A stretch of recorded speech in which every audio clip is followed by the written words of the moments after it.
Welcome to Cybersecurity Growth, a show for aspiring and existing cybersecurity leaders. I am your co-host, Sean Valley, founder and chief strategist of Cybersecurity Growth. I'm also a musician here on Twitch and elsewhere under the name Music by SV, but more on that later. Welcome to episode number 27, 2024 wrap-up, the 2024 wrap-up. And hello to my co-host, Garrett Gross. Hey, Garrett. Hey, Sean, how are you? I'm good.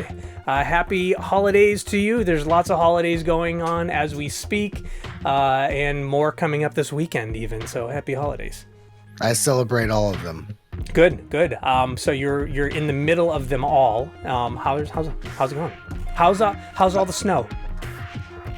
You know, it's very wintry here in Austin. It's currently 76 degrees Fahrenheit, so very wintry. Not very holiday-ish. We had in New England, in the Boston suburbs area, we had a white Christmas, and we very rarely in the last several years have had a white Christmas. We had a white Christmas. We had just a dusting, just enough to be like, it's white outside. Now you can go away, please. Go away, snow. Right. Go right. And we're done. Bring the spring. Please bring the spring on right now, please.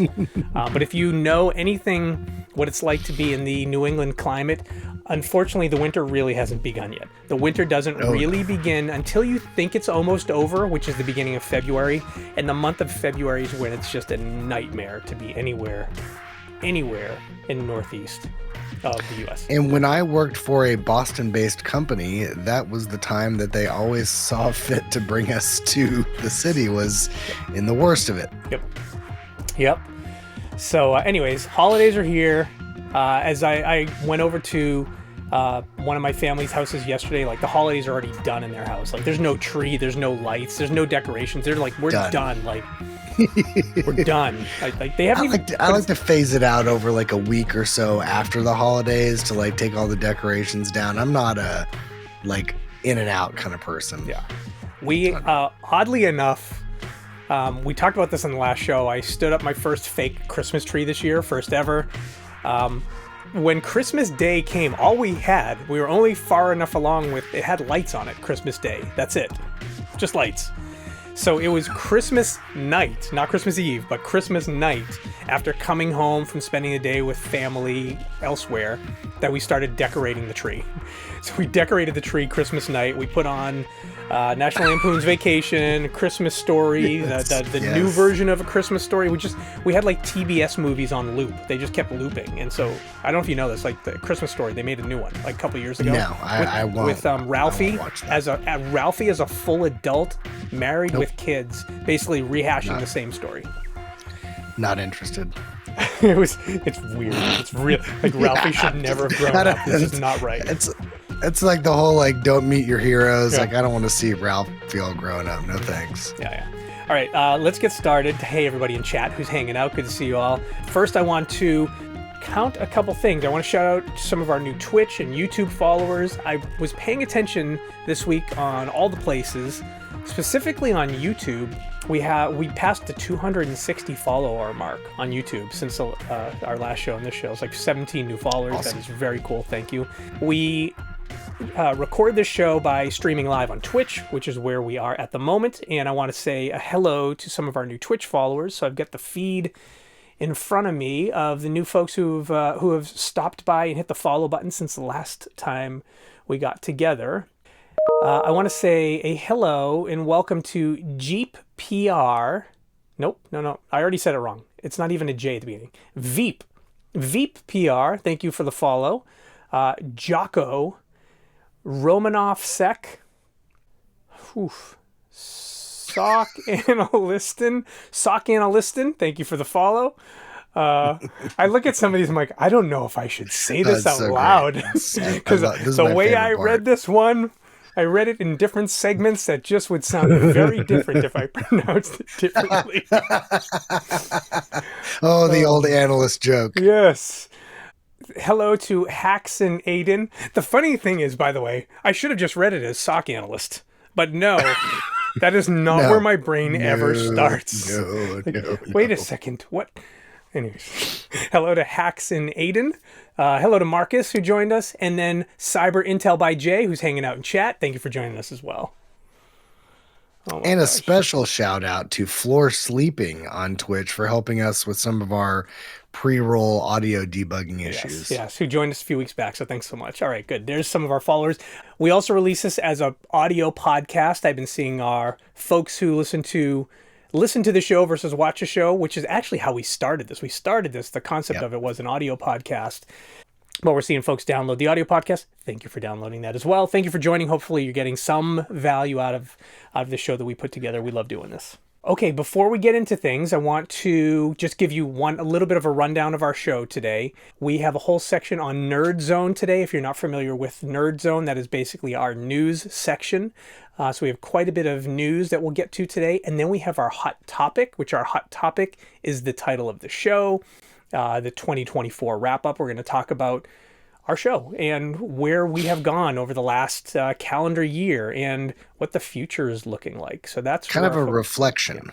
And then maybe we'll wrap up with just our news on the job market. It'll be a recap of what we did last week, and we'll talk about the future. So we have a lot of content. We're on holiday schedule today, so let's go for the gusto. All right, I love it. First of all, before we get into everything we have, as we start every show, as we are walking down the red carpet to enter the Cybersecurity Hall of Fame award show. I'm making something up that doesn't really exist, but let's just pretend that it is real. And we get stopped by the paparazzi on our way in, and they look at Garrett and say, "Hey, Garrett, who you wearing today?" As a professional model, this is definitely my favorite part of the show. I'm wearing actually a little deviation from the InfoSec stuff that we always wear. I mean, of course, I got my trusty EFF hoodie that I got, many years ago. But the T-shirt I'm wearing is a little bit of an artistic one. I know those of you that are listening to the podcast will have to use theater of the mind, but it's a little artistic interpretation of a stick of memory. And this shirt is actually a Christmas gift from my illustrious brother-in-law, who's also in tech, from the LTT store. That's the Linus Tech Tips store. Really, Linus? Nice. A little shilling for Linus today. That's nice. I love that. That's deep, right? Tech. So if you think about it, cybersecurity doesn't exist without tech. I mean, exactly right. And I just thought kind of the holiday theme, I'd wear a gift that I got this year. My brother-in-law always gets me very thoughtful Christmas gifts. So shout out to you there, Jeff. That's great. But we'll turn the mic and camera as we're traipsing the red carpet at the Golden Globes of InfoSec. And I'll turn around to you and say, Sean, who are you wearing rather? So today I am wearing a T-shirt. This is like the repeat thing I say like every time we get together. I got this shirt this summer at Black Hat. This is what I've been saying. This is literally what I've been saying since August, every time we get together. This one says, "Cover your sass." Funny, cover your sass. I believe on the back it's joke. Reveal security there on the back. Reveal. It's not a company that I actually have used their product before. I just saw their shirt, made me chuckle, and I went over and said hi to the people. And then I got the shirt. So identity threat detection and user journey analytics is what they do. It's a big one right now. Identity. It's all about the identity. My last company, that's what we focused on. It's interesting because how did I get into security way back eons ago? It was at an identity security company. Identity governance, back then they called it identity compliance. But it was really focused on how do you help the identity team at a company or the security team at a company get their arms around all the identities and all the entitlements within the company to determine who has access to what, where, when, why, and how, and then how to manage that access. Take away access when they don't need it, give people access when they want it. If you think about fast forward today, just-in-time access is kind of what that turned into. Right. Role-based access control was a piece of that along the way. And we could do a whole show on this, but how interesting that we've kind of vacillated back and forth between concentrating on the identity versus the device versus the infrastructure versus the identity versus the device. It seems like we're always kind of playing a cat and mouse game with, what are we going to lock down? Now it's a word from our sponsor. This week we are sponsored by none other than Cybersecurity Growth. Is your business prepared for today's cyber challenges? At Cybersecurity Growth, we don't just offer consulting, we provide trusted, real world expertise to protect what matters most to your organization. From cybersecurity assessments to strategic roadmaps, Cybersecurity Growth brings the experience you need to turn security challenges into lasting strengths. We've helped companies navigate critical incidents and build strategies to reduce future risk. For example, when a mid-sized tech company that we partner with faced a data breach, we worked with their team to contain the threat, restore operations, and implement measures to strengthen their defenses for the future. Because of our level of comprehensive care and rapid response, we're trusted by clients across tech, finance, and life sciences to provide the guidance they need to secure their business and safeguard their customers. Ready to protect your business? Visit cybersecuritygrowth.com/contact for a free consultation. We're getting into the nerd zone. The nerd zone is our news section. We do this on occasion. We don't do it every show. It used to be part of every show. We'll talk about it when we get to our hot topic.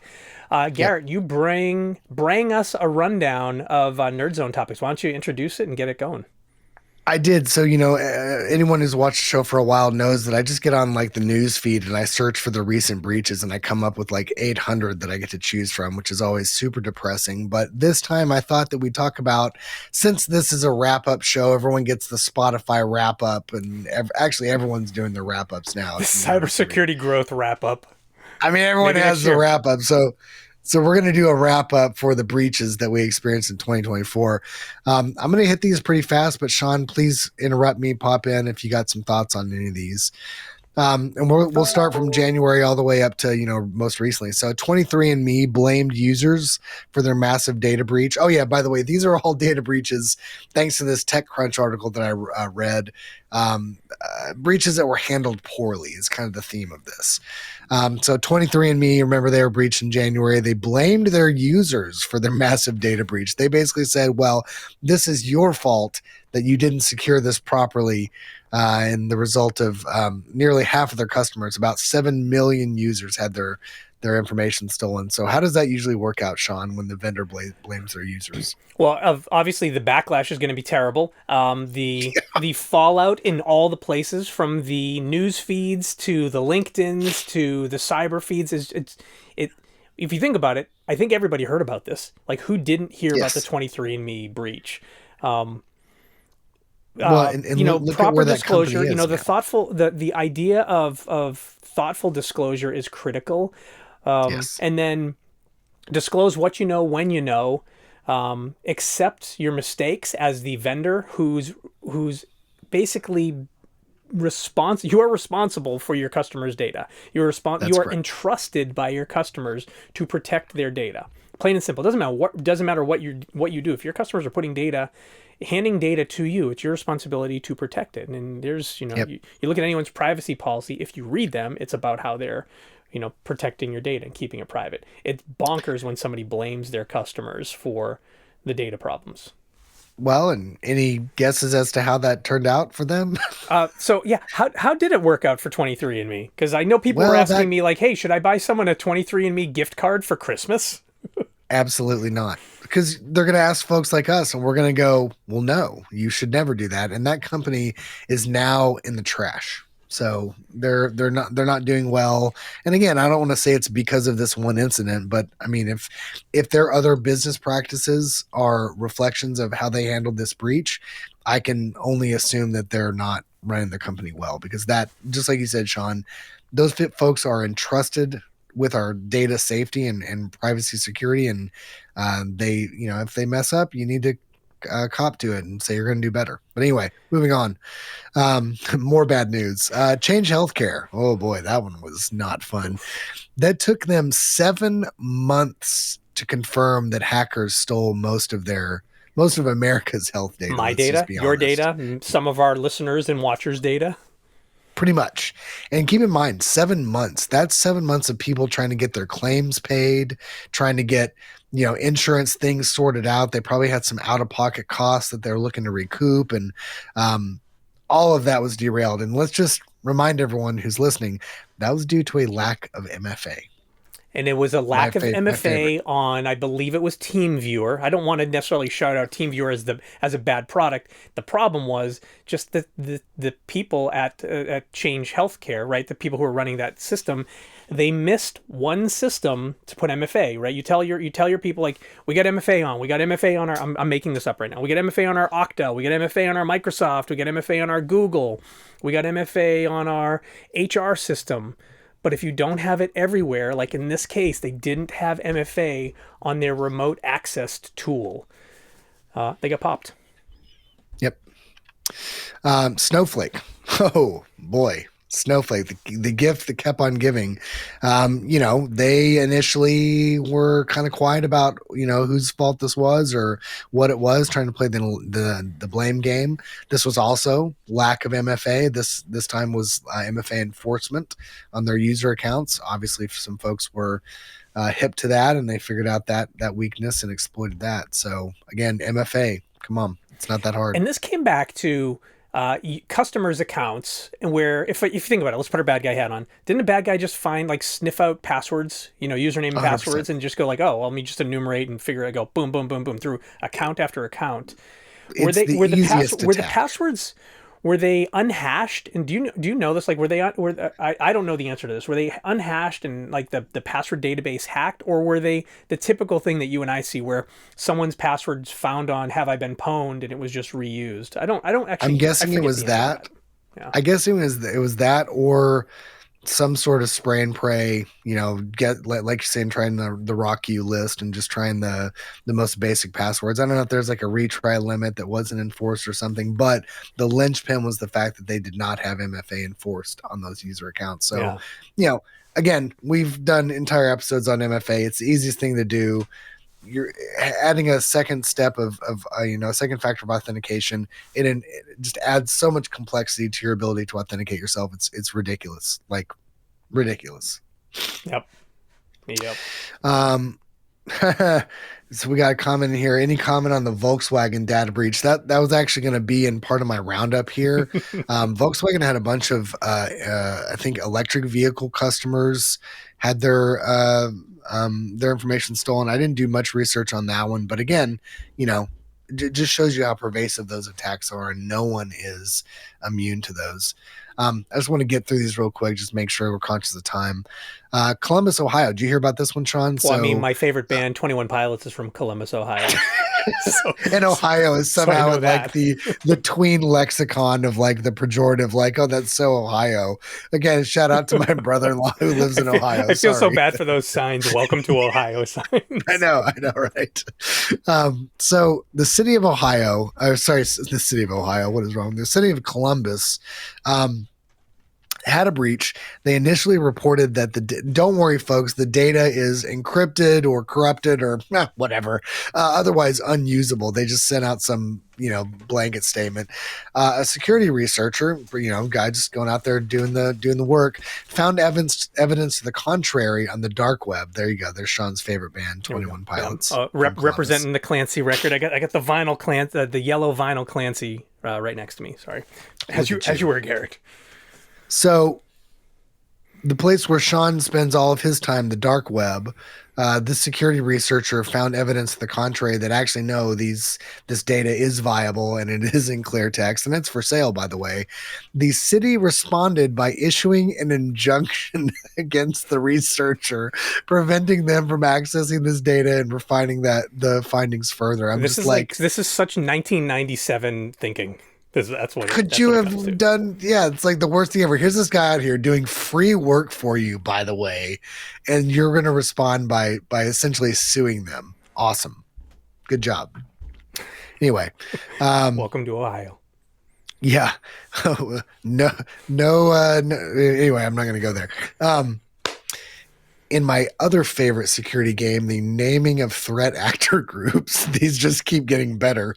Salt Typhoon, which is a legitimate, state-sponsored threat actor group. There was also a Vault Typhoon. Was there a Vault Typhoon and a Salt Typhoon? Yes, there are several Typhoons, mm-hmm. Yes. I'm so glad that you know that, because I was reading these. I was like, oh, Sean's going to love this. So Salt Typhoon, this is a huge breach. This is a very, very bad one. They were able to hack phone and internet providers thanks to a 1994 U.S. backdoor law. CALEA, aka the title that you probably know it by, the Digital Telephony Act, was a mandate. It was a series of mandated wiretaps. This is so dumb. This is years before anyone ever actually knew that we did this, or that the NSA did this. They mandated wiretaps on all of these, telephone providers, so that the government could leach out information as they needed it. But of course, these threat actors, which I'll remove any kind of attribution here because I'm not qualified to do it on this particular threat, that these actors leveraged to get access to systems belonging to some of the largest U.S. phone and internet companies, which ended up being AT&T, Lumen, which everyone knows formerly as CenturyLink, and Verizon. So basically, all of the telecommunications network in the country was compromised. It's just the weirdest conversation to have with your extended family who have all these text threads. Generally it's like, 95% of your family members are on iPhones, and then there's the one uncle who's got his Android. I'm making fun of that because I was that one uncle for many, many, many, many years. And you're like, oh, hey, yeah, since this one person's on Android, we can't text anymore securely. Not that we ever really could, but we definitely can't now. Let me introduce you to Signal. And they're like, what the hell is Signal? Right. They're like, can we use WhatsApp? I'm like, yeah. I mean, yeah, we could do that. Yeah, that's. I guess that's okay. That's the government. The government recommendation right now is use Signal, use WhatsApp, don't text. What? Which is funny because years ago they were like, no, please don't use these end-to-end and messaging encrypted systems because we can't tap them. But now they're telling you actually you should probably use that, which is dumb because, as you and I have always known, SMS is extremely flawed, leaky, and very leaky, very leaky. But it's just funny that like something that was mandated by the government has been exploited by threat actors, and now they're able to. I mean, I don't want to go on record saying this, but we'll just say, assume that all of your communications have been compromised. All your text comms, yep, they're done. And it should at least get us thinking, because I'm not seeing this very much in the press. No one's talking about voice comms. They're only talking about text comms, right. And a similar level of old technology is protecting the voice comms as well. Well, keep in mind the root of those wiretaps was voice communications in 1994. So yeah, that's probably the most. I don't want to go into that topic on recorded line, but anyway, yes. Definitely explore alternative mechanisms to communicate if you're talking about sensitive things. If you're talking about plans to go to grandma's house, who cares? Right. If you're talking about things that you wouldn't want open in the free world, use encrypted systems. Like, for example, hey, Dad, can you send me the Disney Plus password? Copy, paste, write that into text, Don't send, I mean, my God, I can't believe I have to say this in 2024, but don't send passwords over clear text. Don't do that. God. Nope. The last one, this is kind of funny because it's a store that I know Sean grew up purchasing all of his guy liner. Kind of lived there. All of my black T-shirts and my very thick corduroy pants. I mean, we all did. Hot Topic got breached in what I believe, and feel free to correct me on this one, might be the largest retail consumer breach out there. 57 million customer records were leaked back in October of 24, still with no confirmation from the Hot Topic as to what has happened, which, is rude. Obviously. I mean, obviously now somebody knows when I bought my last My Chemical Romance t-shirt. I mean, we all know that was last week. It was. But no, like this is dumb because this really halts any kind of actual security research, mitigation from a consumer level. You don't really know what to do because they haven't confirmed the breach. This is a really big lesson in cybersecurity. Just, I can't underscore this enough. Sean, you said it earlier, responsible threat disclosure. responsible disclosure. You need to talk about what's happened. You need to talk about the things that you're doing to mitigate this, possible scenarios in the future.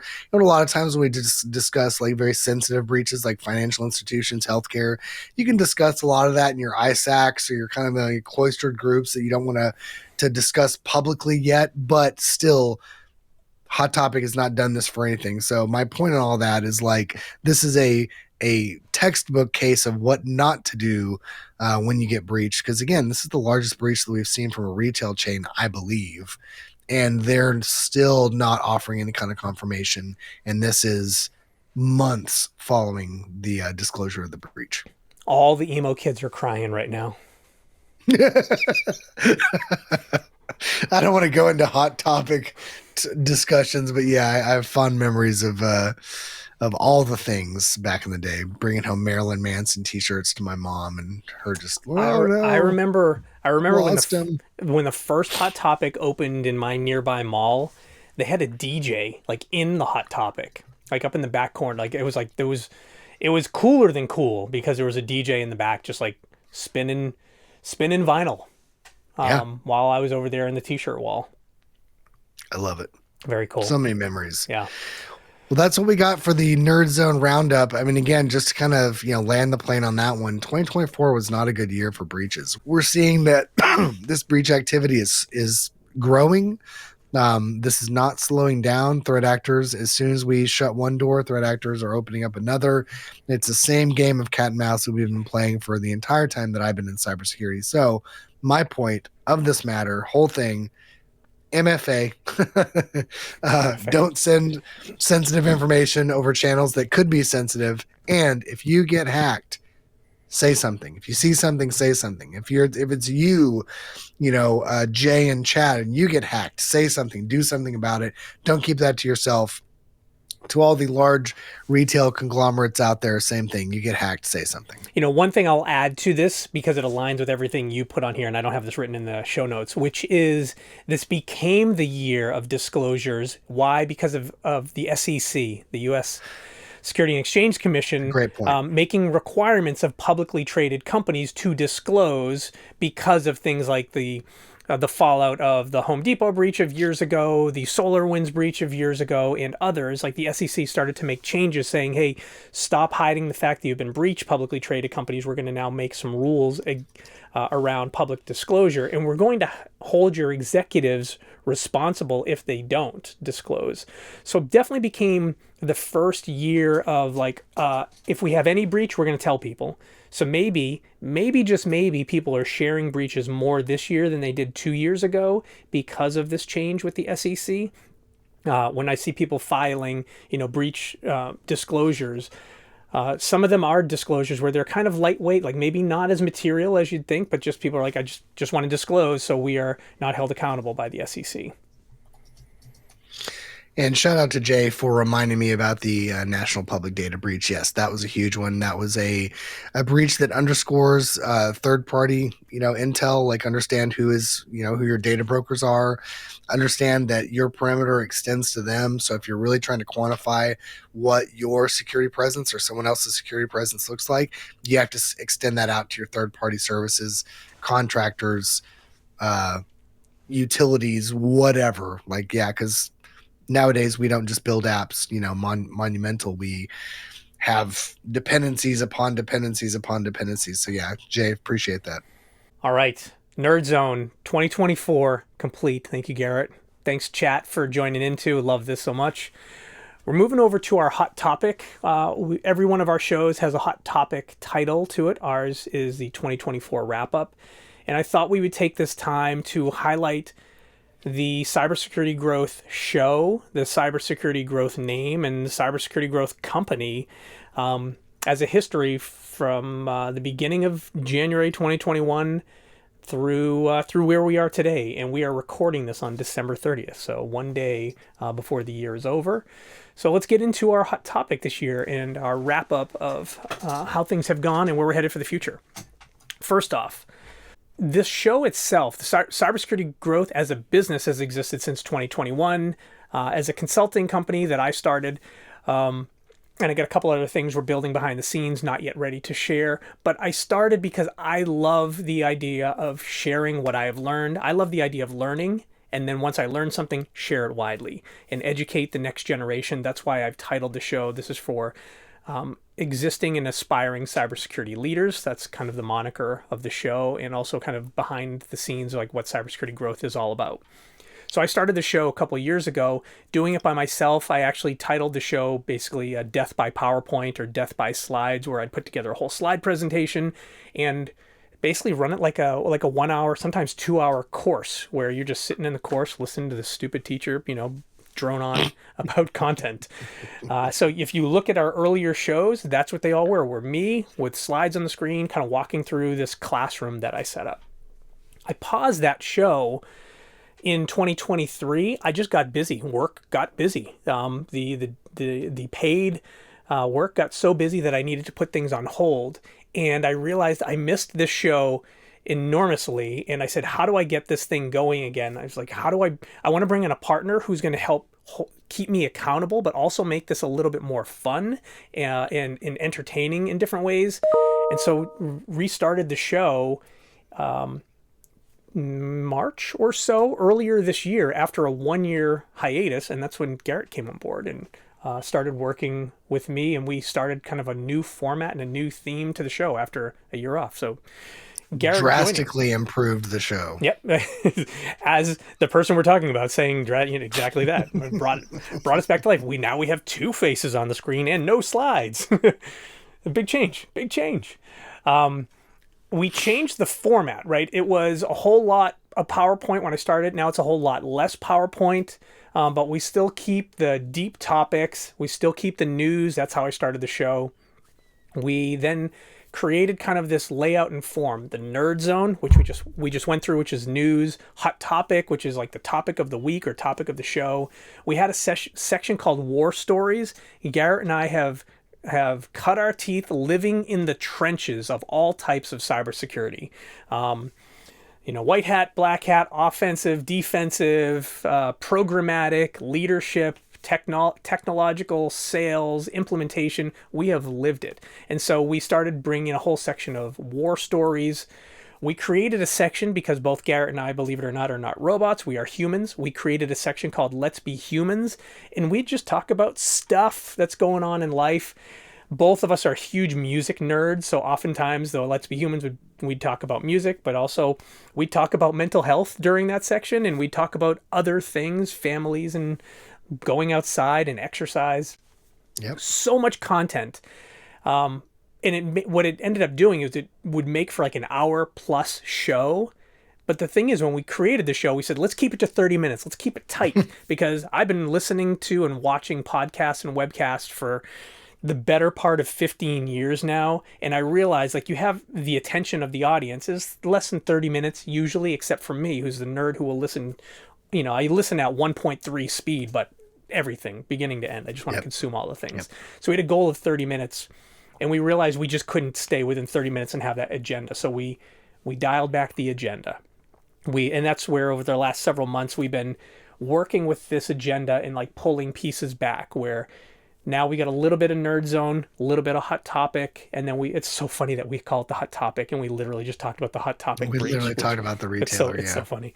And then the other sections, we will pull them in if we want to, but we don't have a consistent, theme because we saw our shows going to an hour and a half, sometimes longer than that, which I know today's already off to doing that. So we dialed back the agenda. We set out to do the show every 2 weeks. That didn't quite work out as planned. We did deliver 15 full shows this year. We did. Congratulations, Garrett. We did it. 15 shows. Not the 25 that I guess maybe we would have set out to do, but 15. I think that was like a high water mark. I'm pretty satisfied with 15 full shows. I'm actually very happy with it as well. I'm very happy that we have done 15 shows. I think this might make 16. We'll do the math later on today. And then dozens of shorts. So for those of you who follow us on YouTube, we are releasing shorts on the regular, and some might argue like every day that we're releasing shorts. I find what I think is really valuable snippets from some of our shows and just re-releasing those.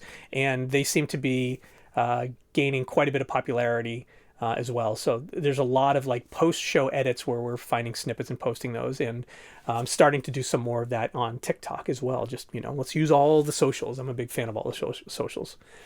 We're using both Twitch and YouTube. Our Twitch and our YouTube subscribers this year have doubled. Thank you. Massive thank you to those of you who have followed That's us. awesome. Followed us on Twitch and subscribed to us on YouTube. Our audio podcast downloads have nearly doubled this year. So again, thank you for everyone who's watching here live, watching the edited videos on YouTube, and downloading the audio podcast. That it makes me very happy to realize like some folks are really enjoying this and coming back for more. Yep. So thank you. The last couple months, this is something that has blown my mind, but the last couple months we've seen between 7,000 to 8,000 views and downloads of our content. That's amazing. And that's astronomical. Like 3 months ago, it was like a tenth of that. And I think it's because the way we're pushing out the content, we're getting more eyes and ears on it. So the growth is there, and that makes it fun. It makes it a whole lot of fun for us to do this.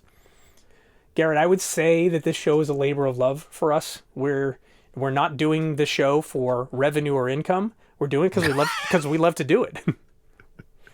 If you're doing this for income, then you've got some explaining to do, because I haven't seen a cent. Oops. Did I say that out loud? Oops. Did I say that out loud?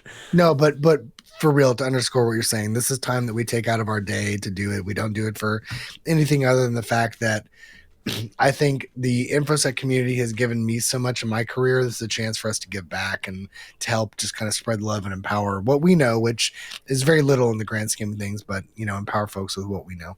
Yep, that's a great way to put it.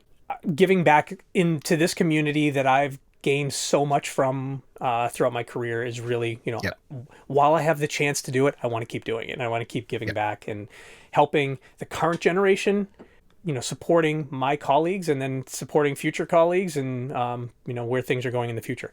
So I think I've got some notes for 2025, but those were the key things that jumped out to me for 2024. Garrett, was there anything that you think we missed as I was kind of reading through our thoughts for this past year?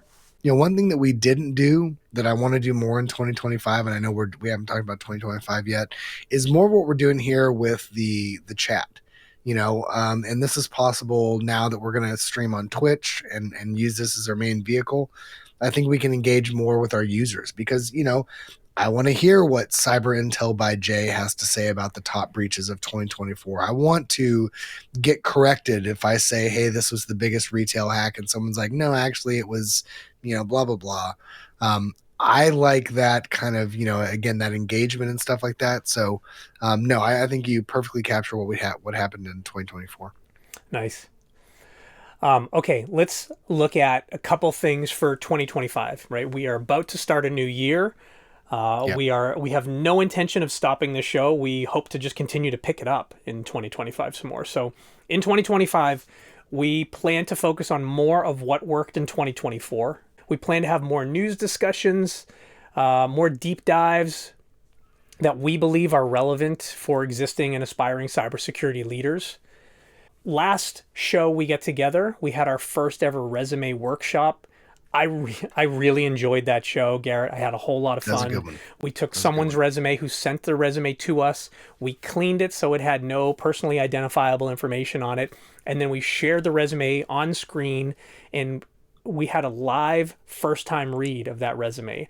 I thought it was a lot of fun. It was kind of vulnerable. Like I felt vulnerable as a hiring manager to live on screen read someone's resume and then say out loud my initial thoughts. And Garrett, I know I scrubbed the resume, so I got to see it a little bit ahead of time, but it was like a first read for you. And we both had to do this vulnerable thing of reading a resume and talking about our initial thoughts. And we limited ourselves to 20 minutes. That's it. We're done. We're shutting it off. So we got to go fast.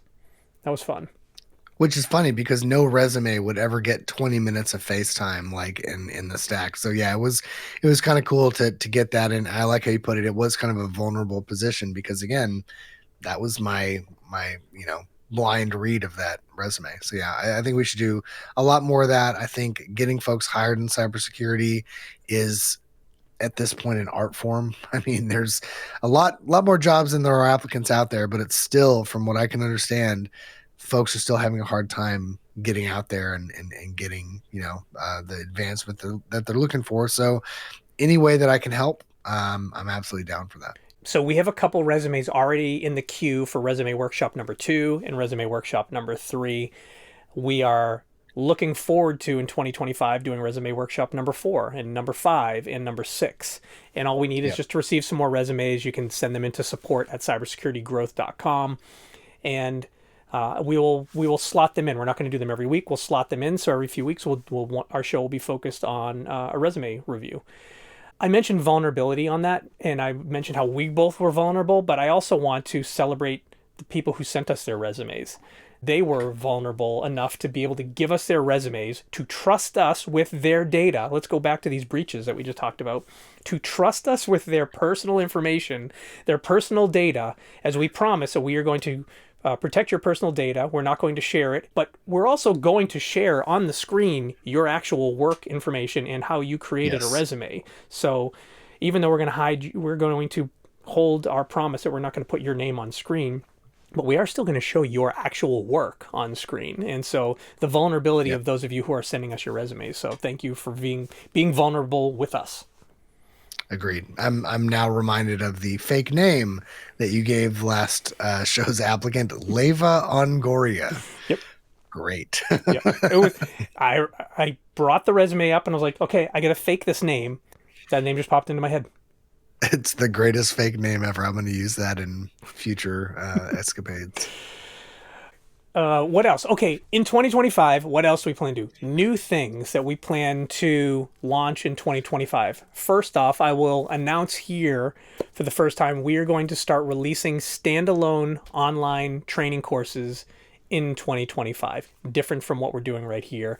Similar idea, but more structured and focused on like classroom style education.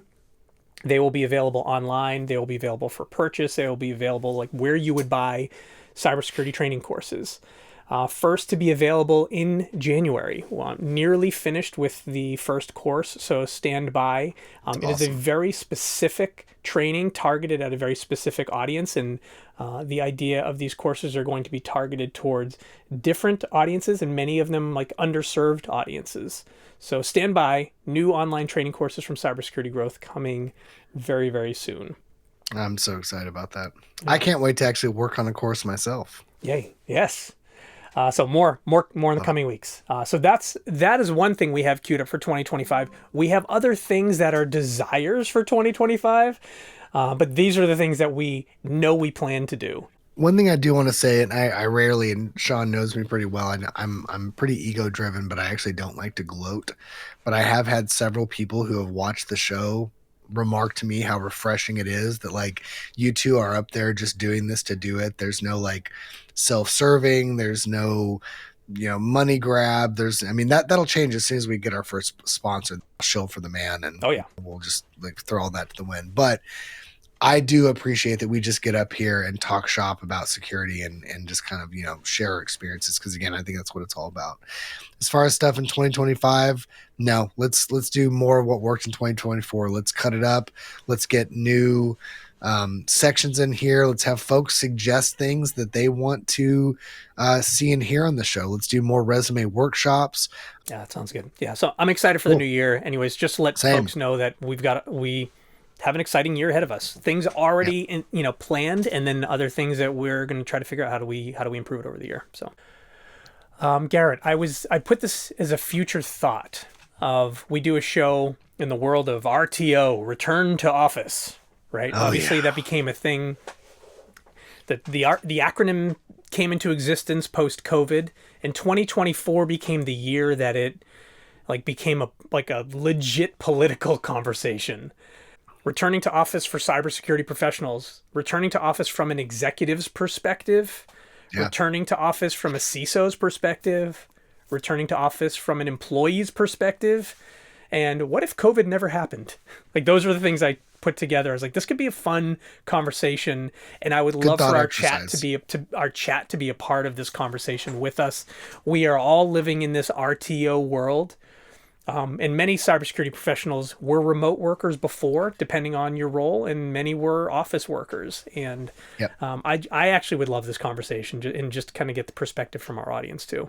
You're good. I think that RTO is one of those things that we only really understand from our initial perspective. So it'd be good to talk about others' perspectives out there. Yeah. Yeah. All right.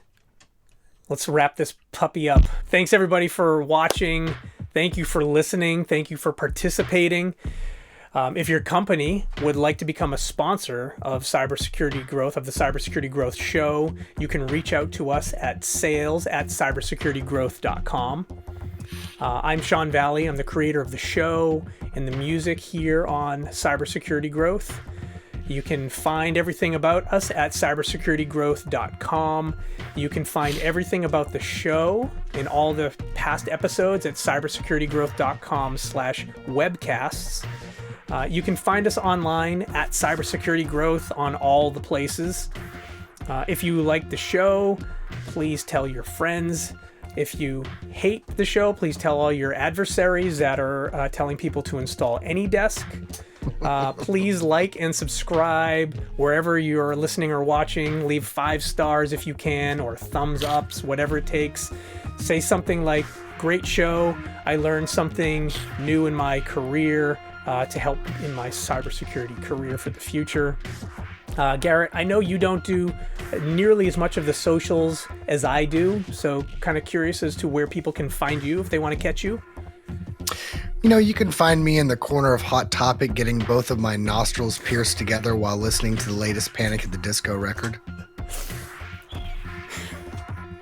I'll just be hanging out, just waiting for someone to come talk to me. If you had 2 minutes to wait, I would go around the corner and grab my Panic at the Disco records and show them to you, because that's another one that's on the list that I got them all.